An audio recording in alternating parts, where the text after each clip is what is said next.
Saudara-saudara, mari kita lanjutkan pembahasan kita mengenai buku Revitalisasi Pertanian dan Dialog Peradaban. Kita mulai dari prakata aja dah. Ini yang saya tulis toh. Ada suatu kisah menarik tentang 3 anak bersaudara itu. Pada suatu malam sang bungsu rewel itu menangis terus sehingga mengganggu kedua kakaknya yang sedang beristirahat. Kakak yang sulung marah dan membentak adik bungsunya supaya diam. Berbeda dengan tanggapan kakak sulung, kakak keduanya mencoba memahami dan memeriksa. Ternyata adiknya demam itu. Ia memberitahu kakak sulung yang segera bangkit dan dari ranjangnya, dan setelah meletakkan tangannya di kening adiknya, sikapnya menjadi melunak gitu. Adiknya dipeluk dengan penuh perasaan sambil bersenandung lembut sehingga akhirnya tertidur. Meski esok harinya si bungsu masih harus dibawa ke dokter itu. Nah, ini menarik. Jadi saya juga setelah sekian tahun buku ini dari 2006 diterbitkan, saya suka pikir kok saya pernah menulis yang begini kasih kata pengantarnya. Mana saya bisa memikir sampai segitu mengambil ibarat seperti 3 anak bersaudara itu. Saya terus terang aja, apakah itu ilham ataukah sedimen? Ya barangkali juga 2 ya. Pestakum itu, semesta mendukung itu ya. Saya pernah membaca mungkin lalu menjadi sedimen. Tapi kalau saya biarkan, sedimen itu hilang kan? Gitu. Nah, tanpa mestakum, semesta mendukung, saya rasa saya nggak akan bisa menulis seperti itu toh. Nah, karena itu saya melihat bahwa kalau ini tidak saya ucapkan sekarang, hanya buku ini saya cetak ulang aja, maka ya yang baca juga nggak menemukan ini kan. Jadi karena itu saya mempunyai kewajiban moral ya. Ada sesuatu yang baik, ada satu pelita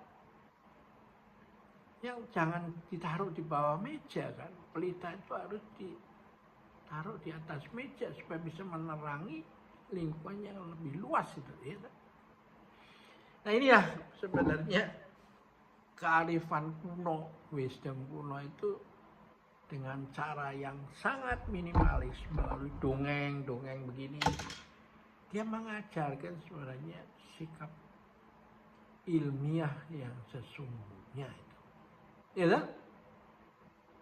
Saya teruskan lagi di dalam berikutnya, yaitu ada seekor monyet yang baik hati yang duduk termenung di pinggir kolam memperhatikan ikan-ikan yang megap-megap itu. Dia iba itu, kasihan itu. Ikan itu kok seperti saya kelelep pada waktu saya kecemplung ke danau melompat dari pohon ke pohon itu. Waduh, kasihan benar itu. lalu dengan hati-hati dia tangkap ikan itu, lalu diangkat ke darat itu. Dengan maksud baik untuk menolong. Tapi akhirnya alih-alih hidup malah mati. Nah, jadi inilah sebenarnya kearifan kuno itu mengajar bagaimana mengatasi hidup ini dengan bijaksana itu.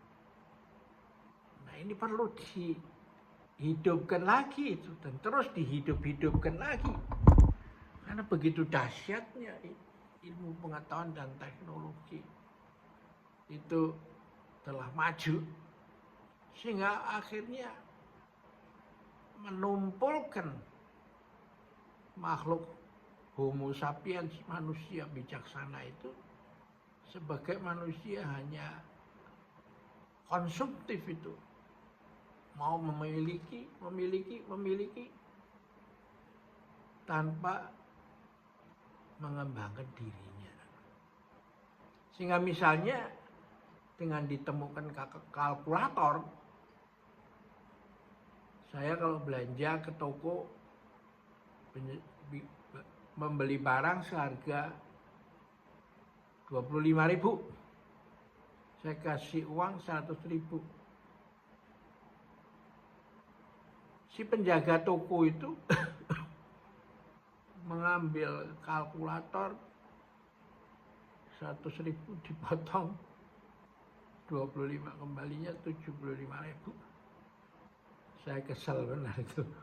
Padahal itu kan dalam mencongak kan, pada waktu kita di SD dulu kan sudah diajarin itu. Sehingga dengan spontan kita jawab itu. Nah, itulah kunci mengapa Zen Master itu bisa merubah Musashi itu, yaitu orang preman yang menjadi pendekar pedang nomor 1 itu dirubah, ditransformasikan menjadi empu manajemen itu. Karena persaingan bisnis itu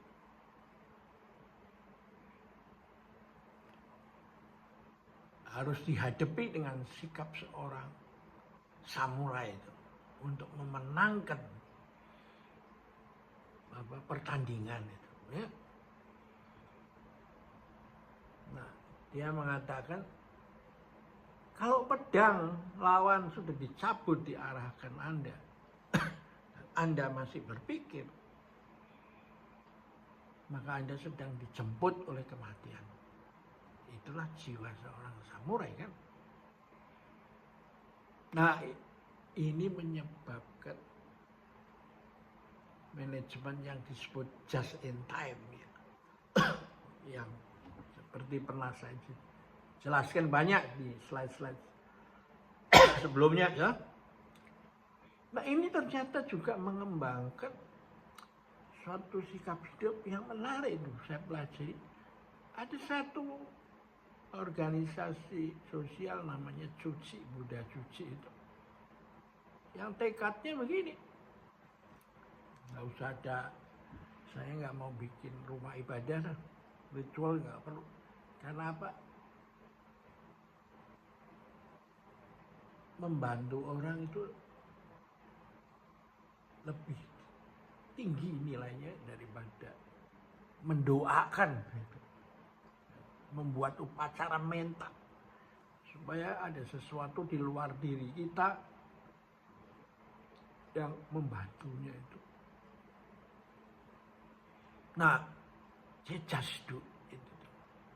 Begitu ada bencana, besoknya dia sudah mendirikan tenda-tenda itu untuk membantu. Dan agaknya ini karena budaya suatu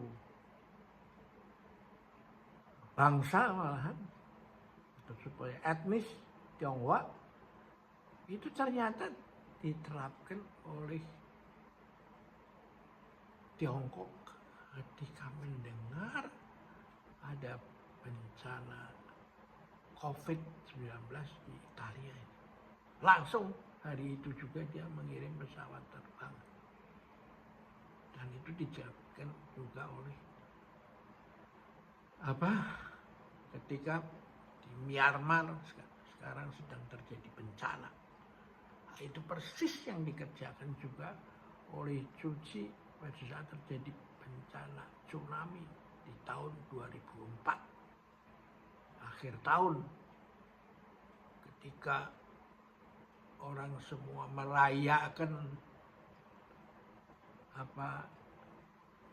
pergantian tahun. Mereka menganggap merayakan dengan jalan menolong orang yang sedang kesusahan. Nah, ini kan spiritual generik kan, yang ada di semua agama. Kenapa kita lupakan itu intisarinya? Lalu agama hanya menjadi tools untuk minta-minta dari atas itu.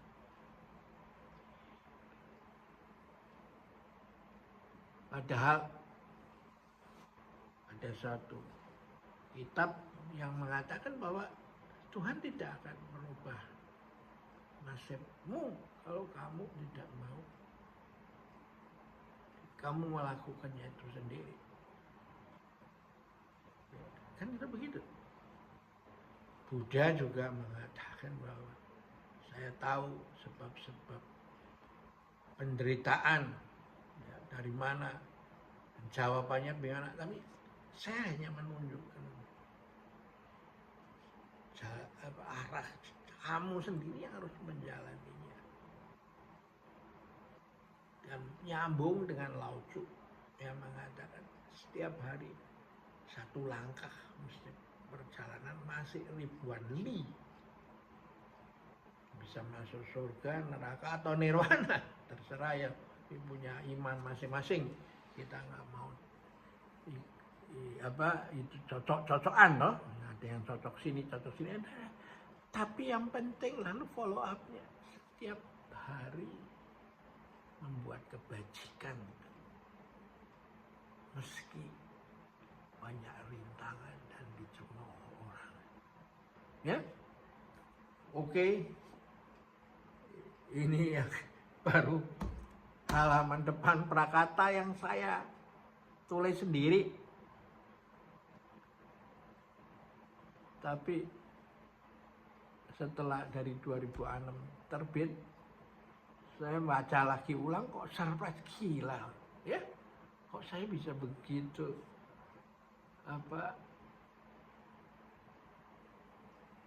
merubah cara berpikir itu. Akhirnya you harus memahami hakikat peristiwa itu. Karena dengan mengetahui hakikat peristiwa, maka tidak akan terjadi yang mestinya tebal ditipiskan, yang mestinya tipis ditebalkan. Seperti diajarkan oleh kitab Taxue, ajaran agung dari Konfusius ya. Oke, kita akhiri di sini dulu, sampai jumpa lagi.